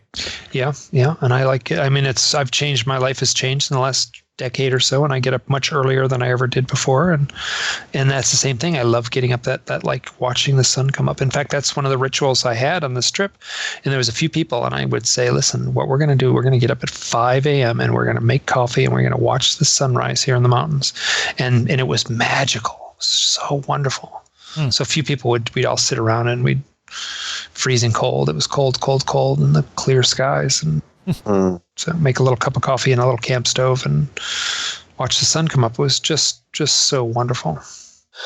I had a very crappy job last year, that forced me to go and wake up at 5:30 in the morning, try to go and drive to my commute. 7:30 at the latest. I was horrible. The only thing good about it is, trying to see that exactly the idea of seeing the sunrise, and a very, very clear sky when the city is just waking up. And if you had the chance to see Mount Popocatépetl and Ixtlacihuatl, the two volcanoes that are, facing the city of Mexico, and if you manage to see that, on the rising sun, that made the whole horrible thing of waking up at that ungodly hour worthwhile. Fair enough. I lived in New York City for a while, and I remember I would work for a film, doing film stuff where I had to get up very early to get to the set on time, and I was doing making coffee and stuff. It wasn't that glamorous, but that was a magical. So here's this big dirty city in the '80s, New York City, and it was magical that time of the morning. It's sun coming up in the summer. And again, not a ton of people around. No, a busy, crowded city that felt all empty. Yeah, anytime I have to go to New York City, I've had to pick people up in New York City. I always go in the middle of the night, and it's a really interesting feeling because it's this massive city and there's no one around. Yeah, depending on what neighborhood you're in. Yeah. Well, yeah, obviously. But you can go through Manhattan and see almost nobody. Yeah. There's a car here and there. And again, I like that feeling. Yeah. It's almost a feeling of isolation. Well, I think anyone loves. There's something poetic about it. Sure. It's a Neil Young song, waiting to be written, that kind of thing. Yeah. All right. Well, so I guess one of the important things is what other advice can we give people who are dealing with depression? Is there anything else we have not suggested that we should? I mean, first of all, don't misuse the term depression. If sometimes people say I'm feeling kind of depressed, I'm you're just stressed out, and stress can certainly lead to depression, but just do the little online 10 questions. Usually if you answer, yes to 6 or more of these questions, you're, showing signs of clinical depression, and that's an easy way to start. I would say, see a clinician, someone you trust, and it can be someone kind of far out too. I mean, there's someone you trust and someone you have a rapport with, because I've had some people I've talked to that I had no rapport at all with, and I made no headway at all. And then, I just and the thing is, there are good therapists and bad therapists. There are good doctors, good dentists, etc. You just got to find the one that fits your needs. Yeah. So the one you have a rapport with. Yeah, and the one who seems to actually care and isn't just doing it to make money off. Yeah.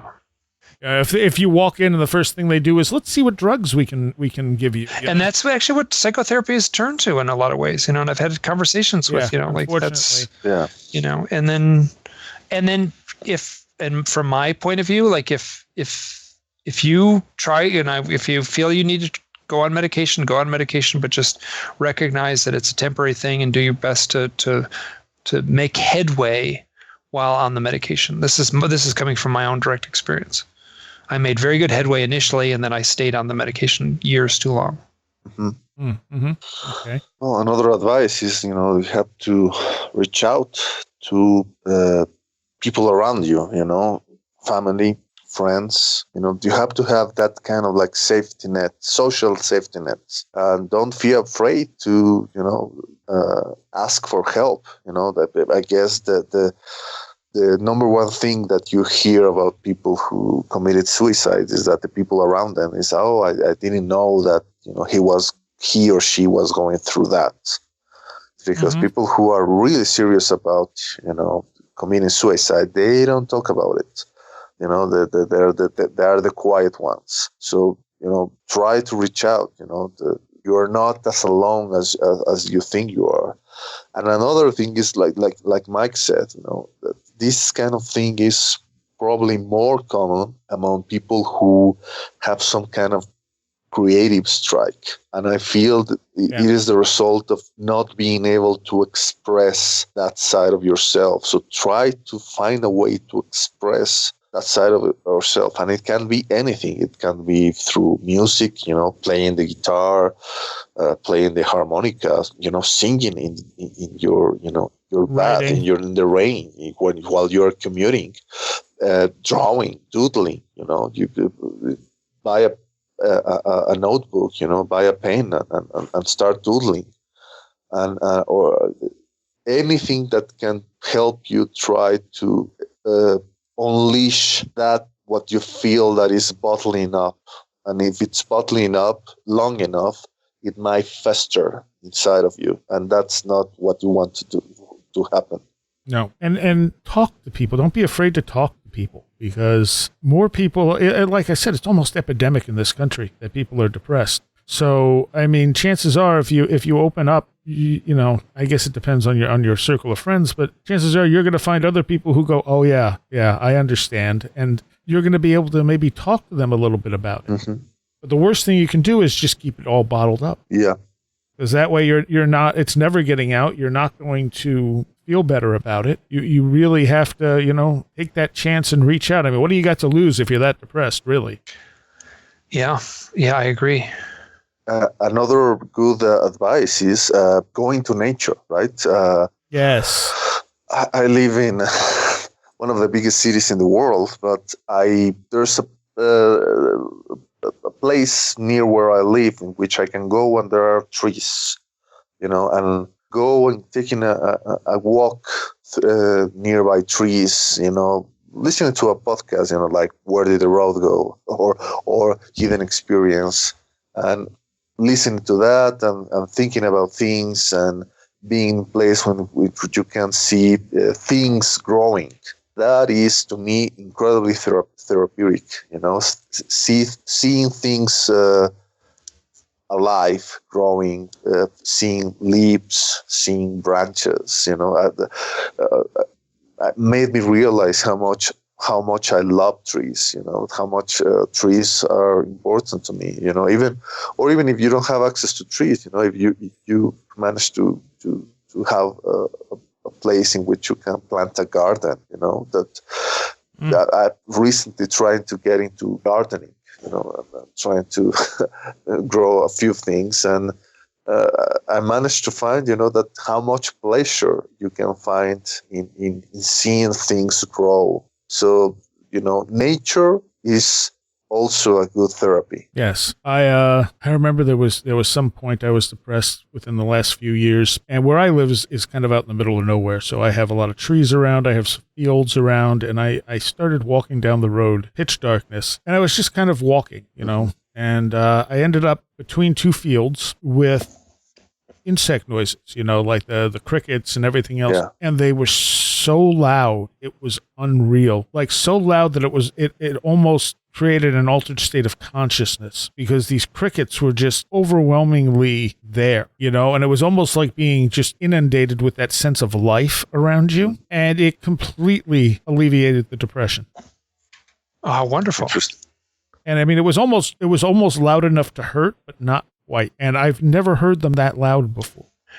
How interesting. So you've never heard them that loud before. And it seems like, I mean, this is me talking, you know, like I would speculate, you know, like, or I would, it's playful to, I mean, was it divine intervention? Did like God turn up the volume knob just for therapy?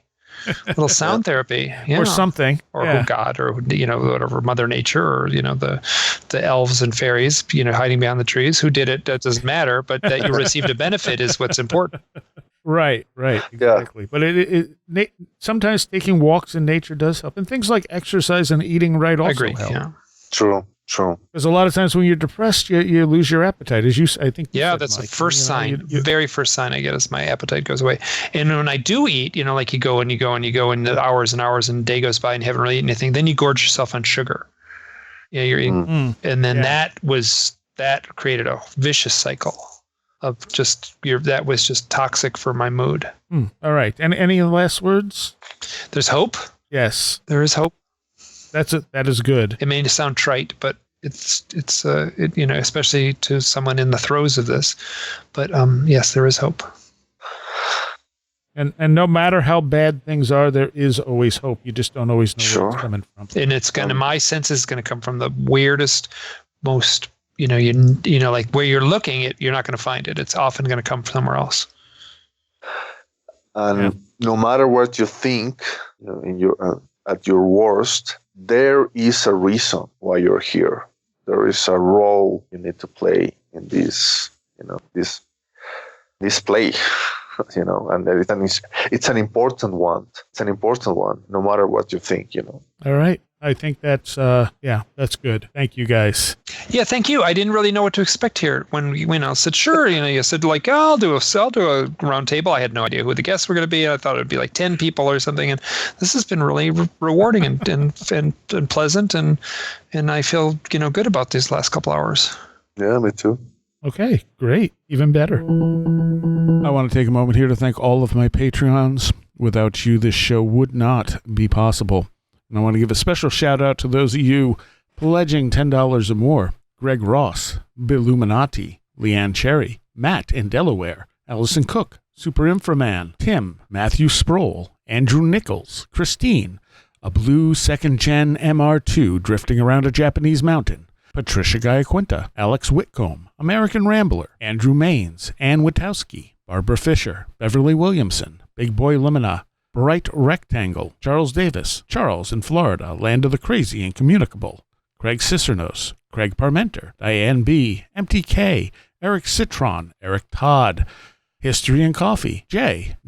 Otto Bullitt, Jack Huntington, James Lindsay, Jim and Sophie, John Mattingly, John Bracken, Carla Mahoney, Kevin, CJ, Kevin Schreck, Cool Kitty, Kristen L., Laser Printer Jam, Lauren McLean, Linda, Linz Jackson K., MJ Armstrong, Mark Bowley, Mark Brady, Mr. Weird, Oli Andre Olar, Paul Jeffries, Philosopher of Mirrors, Wesley, Riker and Stark, Ron Dupre, Sam Sharon, Schmooples, Devourer of Mortal Souls, Seed Person 1, Stacy Sherwood, Tactical Therapist, Taylor Bell, Thunderboy, Tyler Glimstead, Varosh K., Vincent Trewell, Will Gebhard, Will Powell, Ren Collier, Annabelle Smith, Caroline Walker, TDT Skunkworks, A Crocodile, and Craig Sagastumi. Thank you all so very, very much.